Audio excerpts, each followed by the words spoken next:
Cameraman Marty Doan now to push in a little closer. You can see in his live shot, it has gotten fairly bad over there near the mall entrance to the Pentagon. 11 hours after a Boeing 757 bound from Dulles Airport to Los Angeles was hijacked by terrorists who crashed it into the Pentagon, where it exploded like a giant bomb, blowing a huge hole in the side of the building, 6 stories high, and it is feared killing and seriously wounding many inside. In his speech tonight, the president tried to reassure the nation, saying thousands, though, were killed in these attacks. He repeated his pledge to find those who did it and punish those responsible for it. And he said pointedly, quote, he will make no distinction between the terrorists and those who harbor them. That is a fairly clear warning to terrorist nations who may have assisted in some way in these attacks, that they may suffer attacks on their infrastructure, that this response will be more than what we have seen many times in the past, where there have been strikes against so-called terrorist staging areas. And just before the president spoke, the Secretary of Defense met with the Joint Chiefs. They held a brief news conference here. They said that the casualties could be fairly heavy in this section, and they said business, though, will resume here tomorrow. The Pentagon will be open. The outgoing chairman of the Joint Chiefs, General Hugh Shelton, denounced the acts as barbarous acts of terrorism, and he said the U.S. military stands ready to deal with it. Kathleen, Maureen. Jim, thank you very much.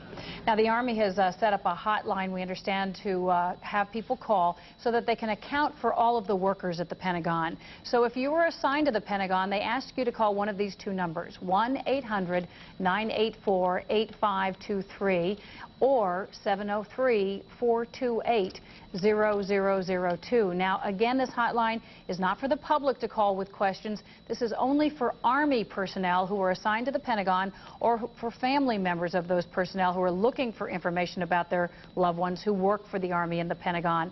And then coming up in 30 minutes, we're going to have numbers to call for the other branches of the military. Maureen? Kathleen, of course, the district was declared in a state of emergency today by Mayor Williams. The mayor has extended that state of emergency through September 26th. Because of that, the Postal Service will not deliver mail in the district tomorrow.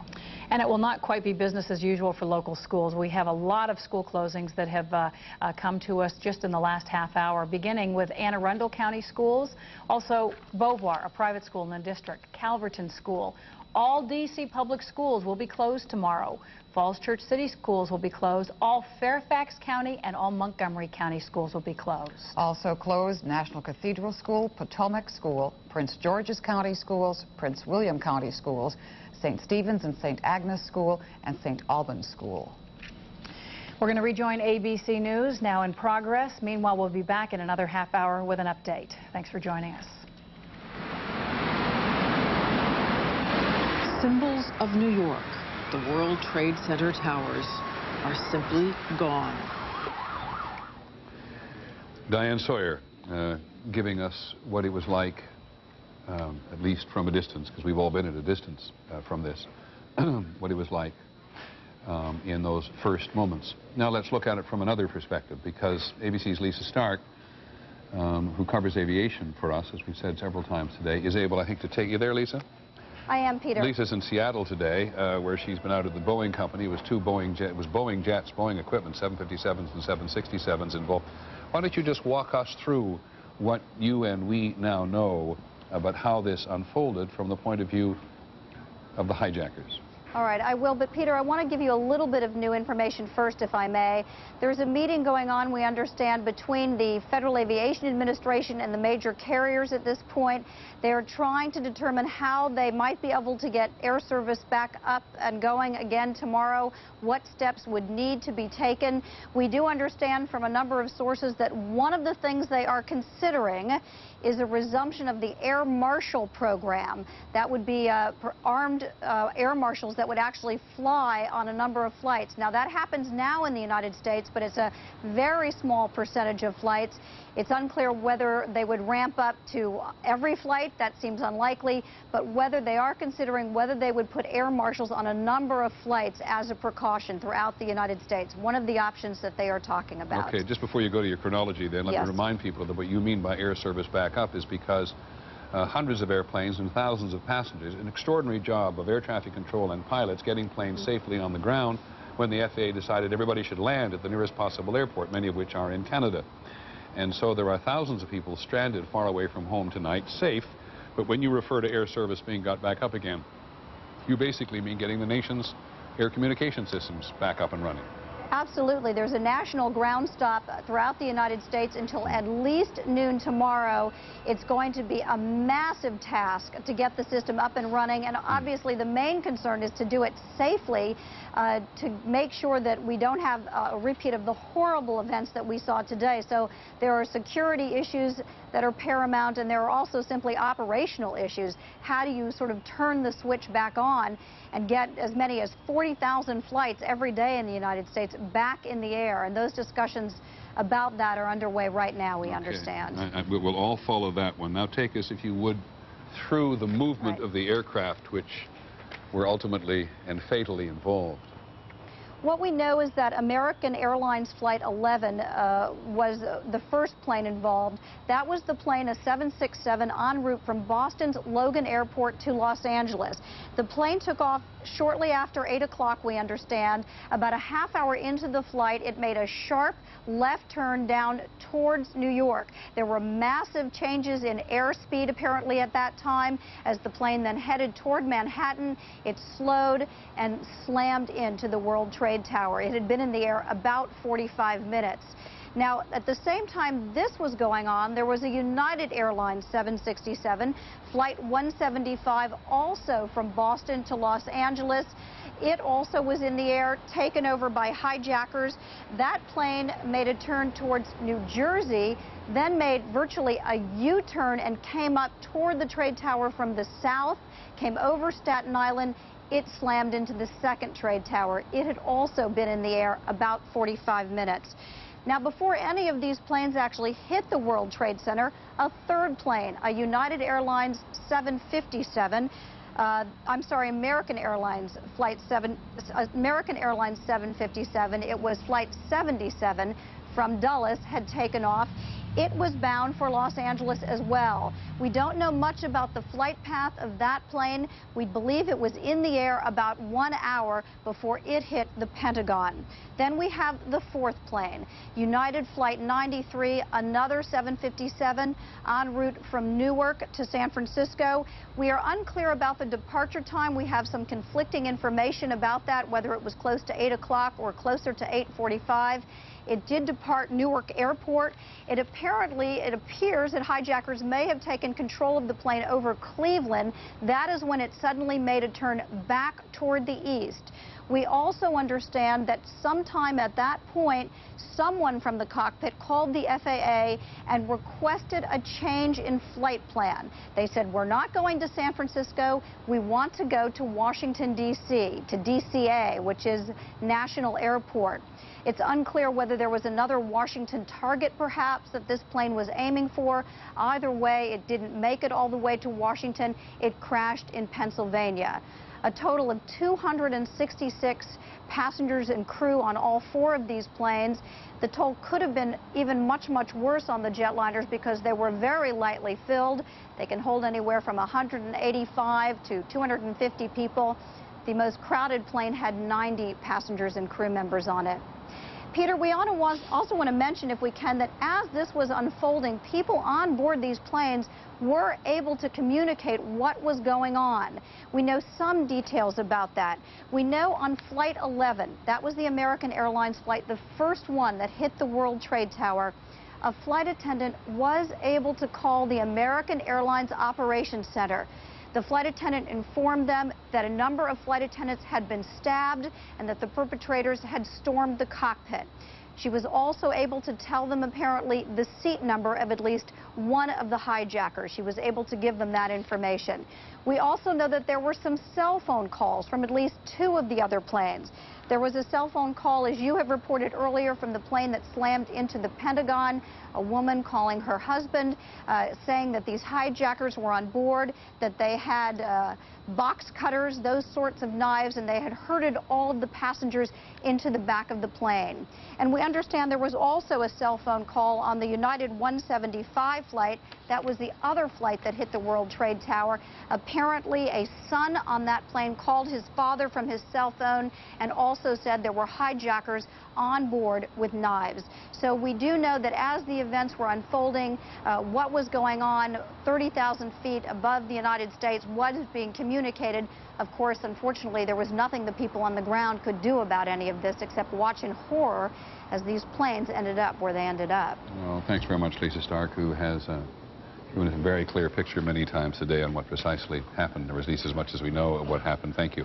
On board those planes, we do not very often make recommendations for people's behavior from this chair, but as Lisa was talking, I checked in with my children, and who are deeply distressed, as I think young people are across the United States.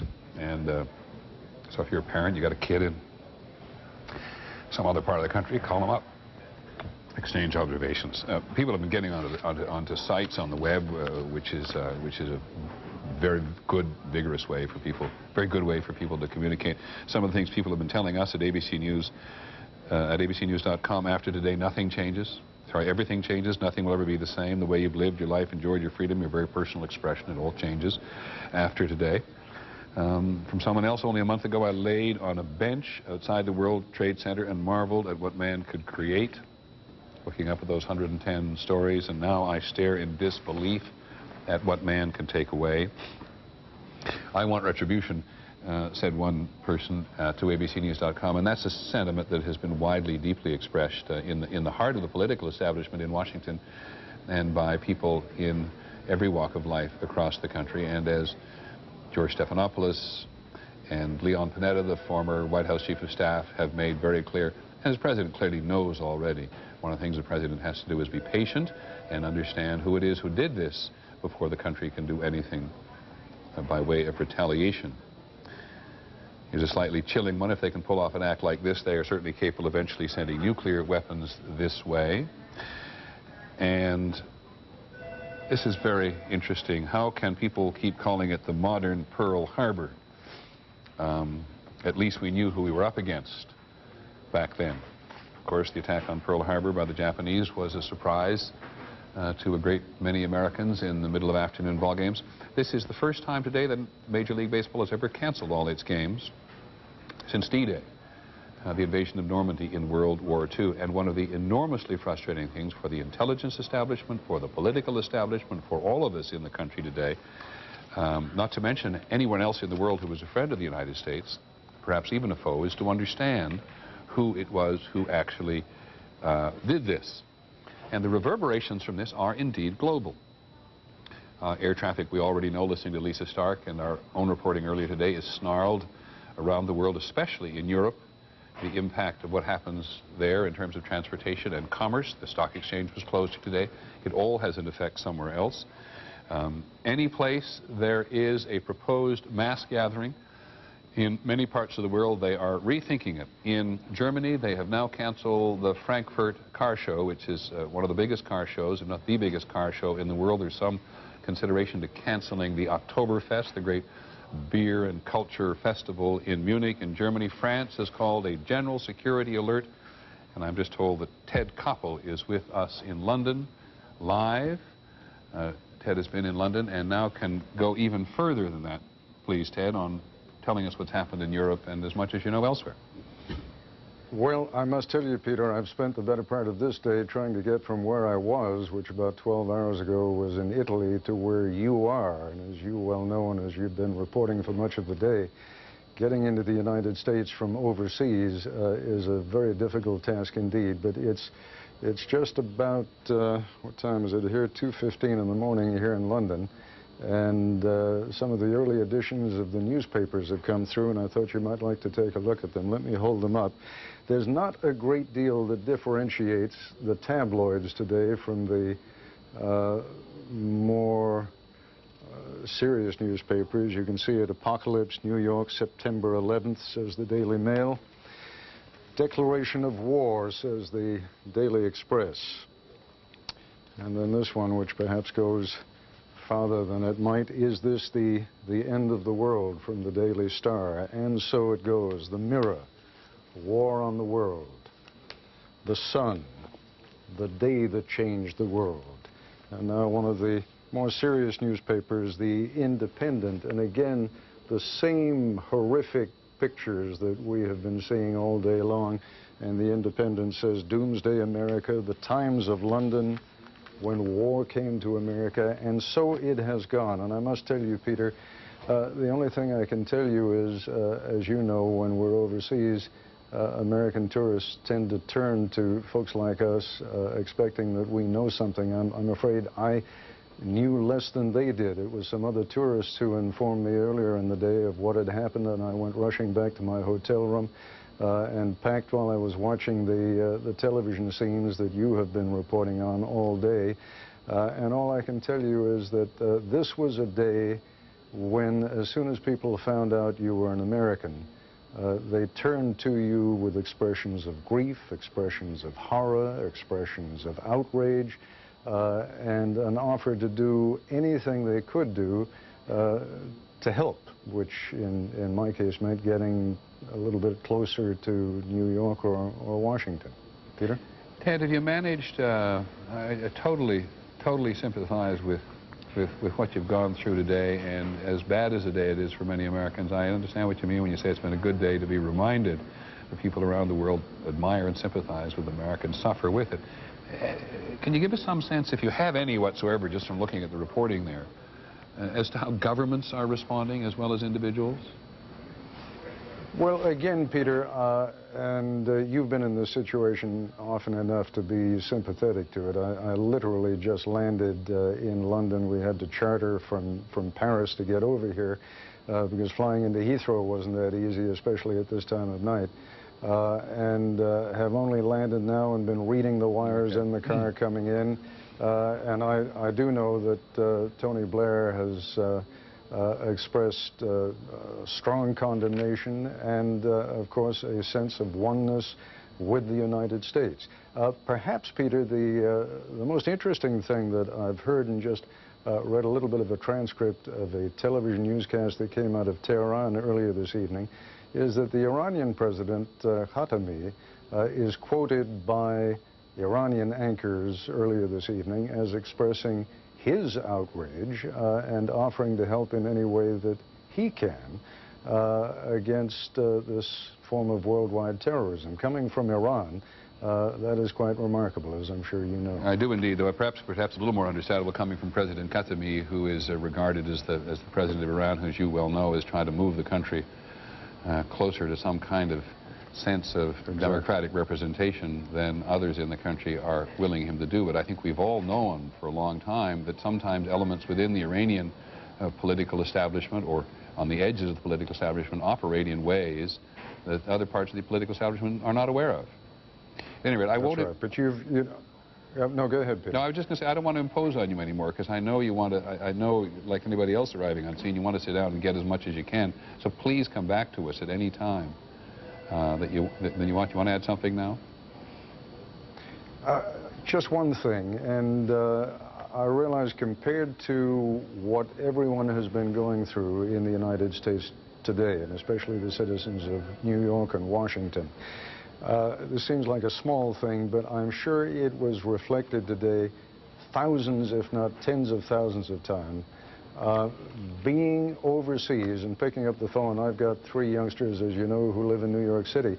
Just trying to get through on the phone today could be such a trial. And 2 of my youngsters, 3 of them actually, work down in downtown New York. And all I can tell you is you stop being a newsman real fast, and all you want to do is be a father and find out that the kids are all right and that everything is okay. And for so many, many people today, Americans around the world still wondering at this late hour what's happened to their loved ones. All I can tell you is the grief and the sympathy of the world goes out to all. You're absolutely right, Ted. And as a man, as I just said just before we joined you, just got off the phone with at least one of his kids and the other is trying to call him. I totally appreciate it. We'll let you go to work. Please come back anytime that you feel like it with news from overseas. But as Ted indicates, when he holds up the tabloids, sometimes known as the popular newspapers and the more serious broadsheet newspapers in Britain, they all have those same headlines that this strike on America has somehow changed things. And it's not as if the United States, in the wake of Oklahoma City, was not aware that it could happen on the American mainland. But they use phrases like apocalypse now in the movie sense, among other things, and just make you realize how deeply this has felt and what impact it's had in other parts of the world. It's interesting that it's interesting in a very minor way, that several people today have noted the oddity of the date, 9th day of the 11th month, as the 3 digits of the emergency number 911. George, I'll be with you in a minute, George Stephanopoulos. We've kept John McCarthy at the Pentagon, who's been frustrated, John, I think a little because they've forced you to stay. Have they forced you to stay where you are and will not let you get into your normal listening post inside the Pentagon? That's right. The security around the Pentagon is extreme. We have been allowed to get cameras a little closer on a very restricted basis, Peter. That was where we were able to take pictures of some of the bodies lined up outside the Pentagon, some of the grim evidence. You were talking about people worrying about their loved ones. Well, calls are going out from the Defense Department tonight of those bodies that have been identified. There are still many, many missing in the rubble of the Pentagon, so that search goes on tonight. You may notice behind me there are still fires burning on the roof of the Pentagon.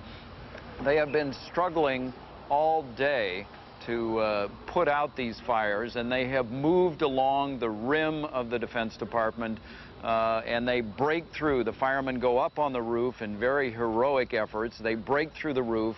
It breathes air, and that gives the fire new life, and then they pour water down those infernos as they burn.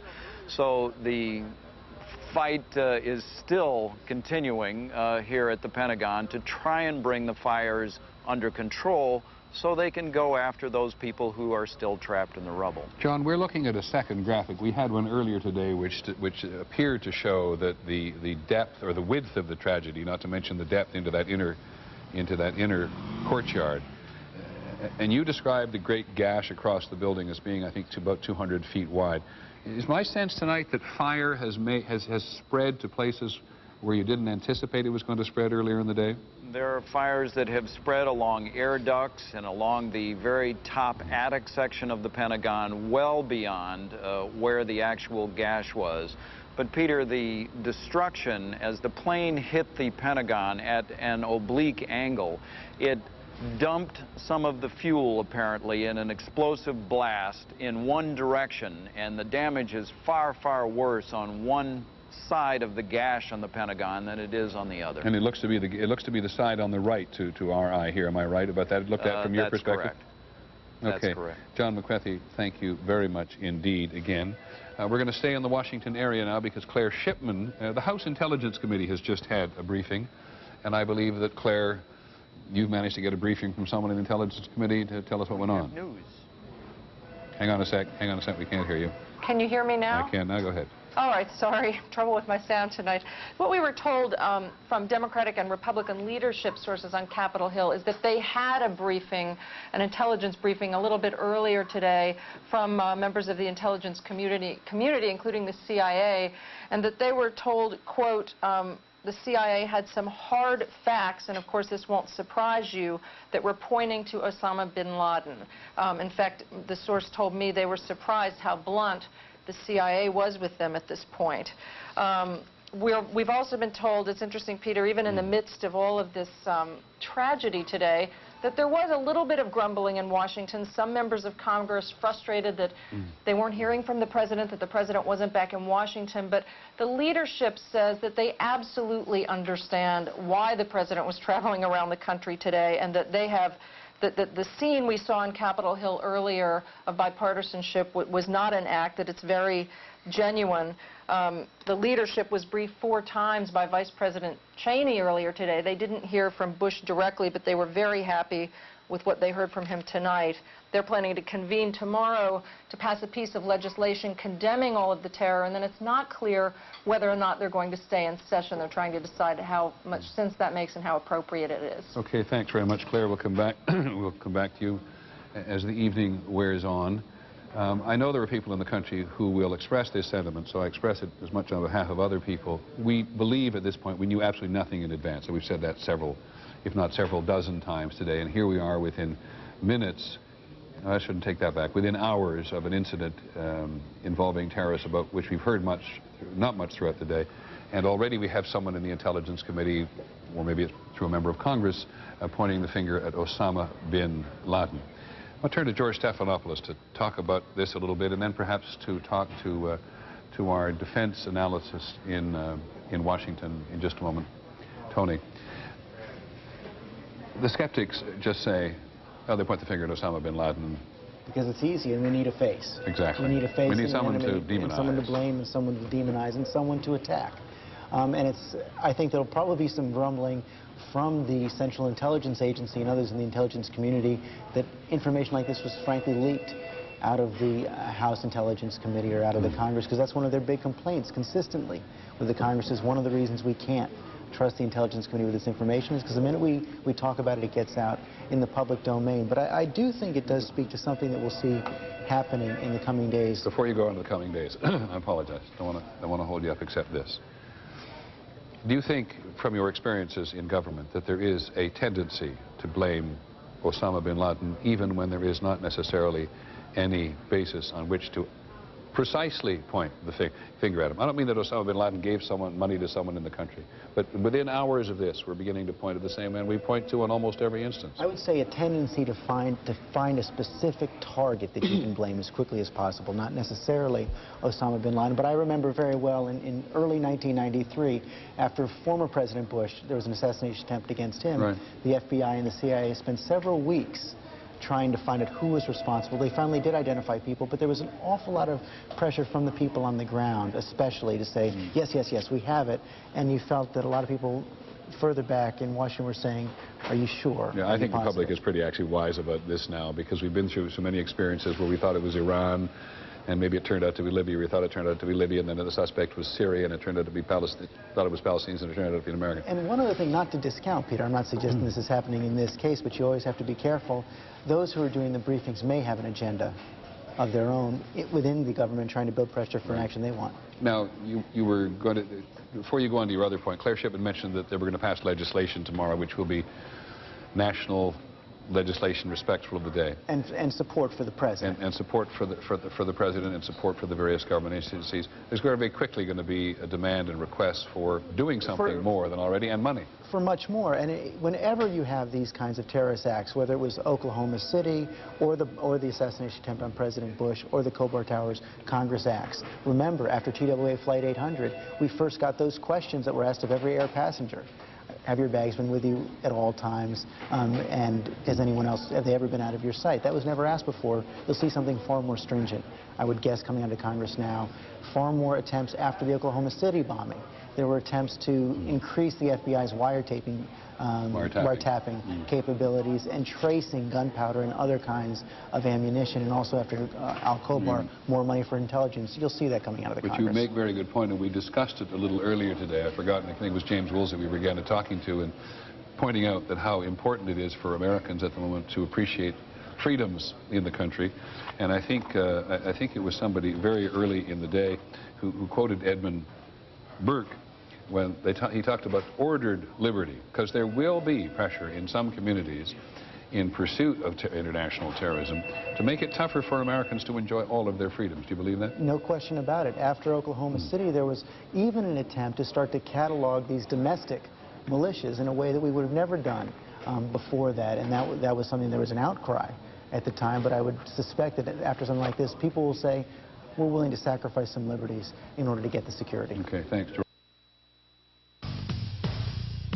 From ABC 7 News, this is a special report. Continuing coverage, America Under Attack.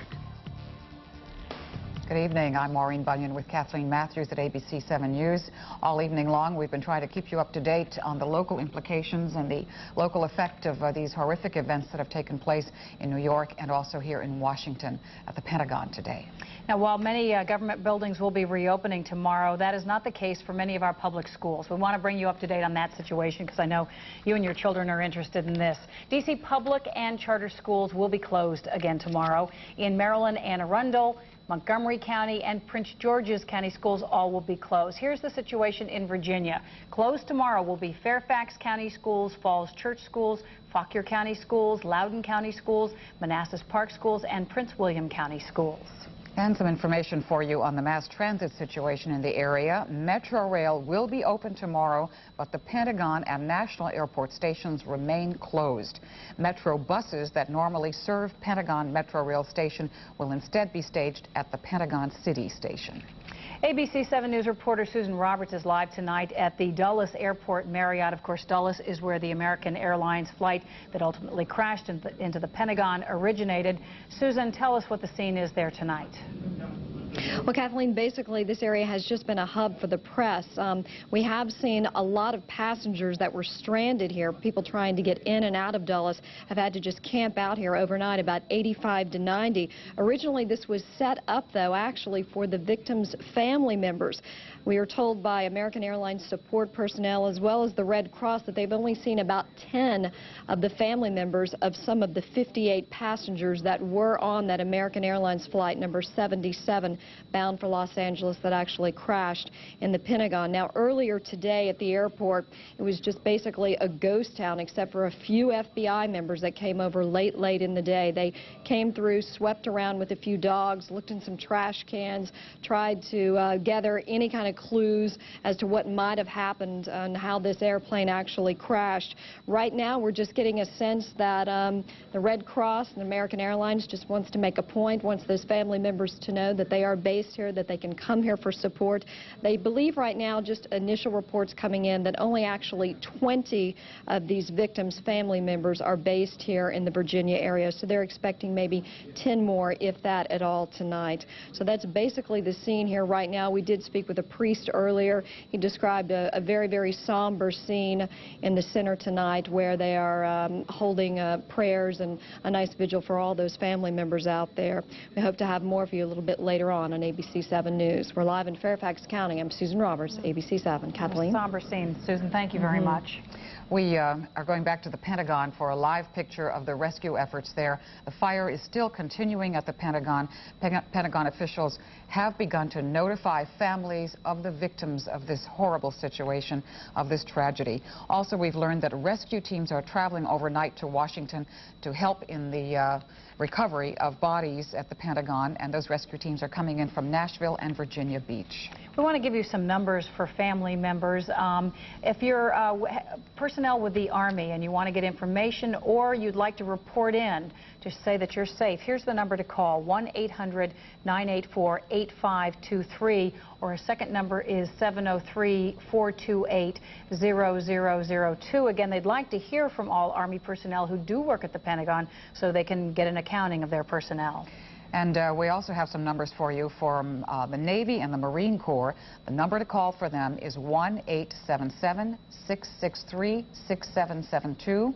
And the Air Force is offering us this number, 1-800-253-9276.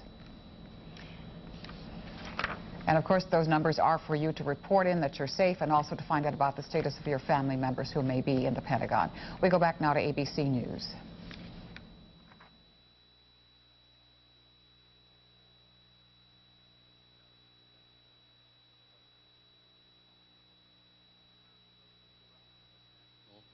And one could argue international life at the moment. ABC's Betsy Stark, who covers the stock market, national business affairs, and international business affairs, is with us at the moment. Betsy, put together for us, if you will, the picture of a world, or much of the world, that has been brought to a halt in many ways by these incidents today. Well, Peter, we're certainly reminded that we have a global economy and global markets. European and Latin American markets had a chance to respond to events today. As you know, U.S. financial markets were closed all day, but markets in Europe and Latin America were down sharply. Trading was halted in some of them. Asia is now having its first opportunity to react to these events, and in Japan, the Nikkei is down around 6.5%. It's been open for about an hour and a half now. Incidentally, that's the lowest level in 15 years. You know, the U.S. has been the world's real economic engine, and the U.S. is, as you know, the economy has been faltering, but this additional blow to those very visible symbols of the United States as the center of world finance has shaken investor confidence, and we're seeing that play out in global stock markets. Now, all financial markets are going to be closed again tomorrow. The New York Stock Exchange, the American Stock Exchange will be closed tomorrow. That's right, Peter. Incidentally, you were talking before about parallels to World War II. Interestingly, U.S. financial markets will be closed now for 48 hours. It's the first time since World War II that that's happened. And keep in mind that the New York Stock Exchange is just a few blocks from the World Trade Center Twin Towers. So in a sense, it's not surprising. It's going to be a while before rescue operations and cleanup operations make it possible for New York Stock Exchange employees to return to work. Having said that, Treasury Secretary O'Neill, who's in Japan today, no word yet on when he will return, certainly trying to reassure everybody, saying the U.S. economy is strong and resilient. We had the Fed issuing messages today saying it will do what must be done to make sure that money continues to flow through the U.S. economy and to make sure the banking system continues to run smoothly, which it did by and large today. In fact, the global economy and the greater number of stock exchanges in many more places makes 24-hour trading with or without the, well, to some degree, with or without the New York and the American Stock Exchanges today more possible, does it not? Yes, it does, Peter.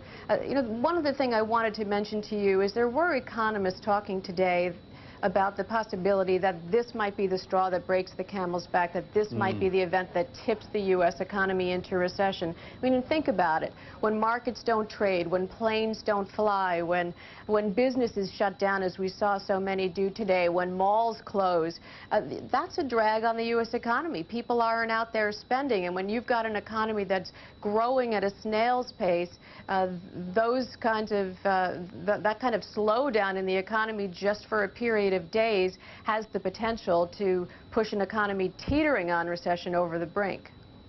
Thanks very much, Betsy Stark, who will continue to report the economic dimensions of this.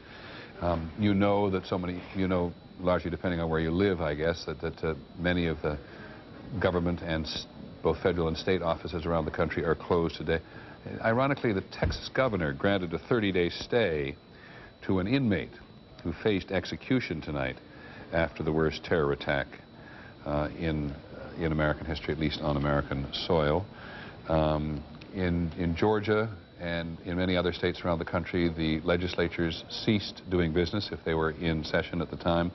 And reflecting what we saw on Capitol Hill, maybe we could get that piece of tape up again for people who didn't see it. It was a very moving national moment when members of the House and the Senate stood together and sang spontaneously or not, God Bless America.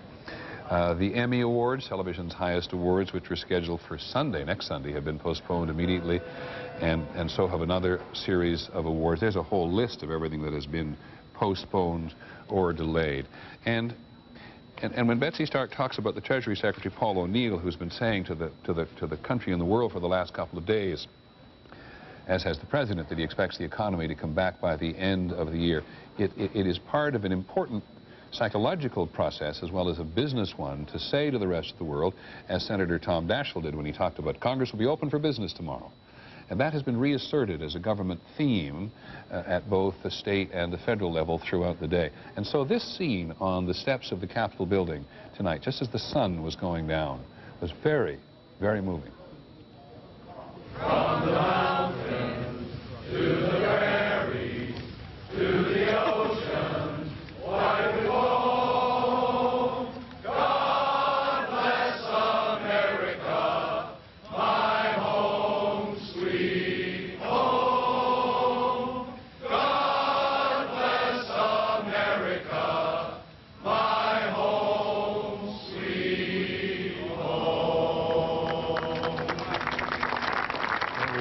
pretty cynical or skeptical about politicians, but there is an example of politicians doing what politicians are supposed to do, which is to give their constituents, all of us across the country, some sense of leadership. We're joined now by Pierre Thomas, who covers the FBI and the Justice Department for us.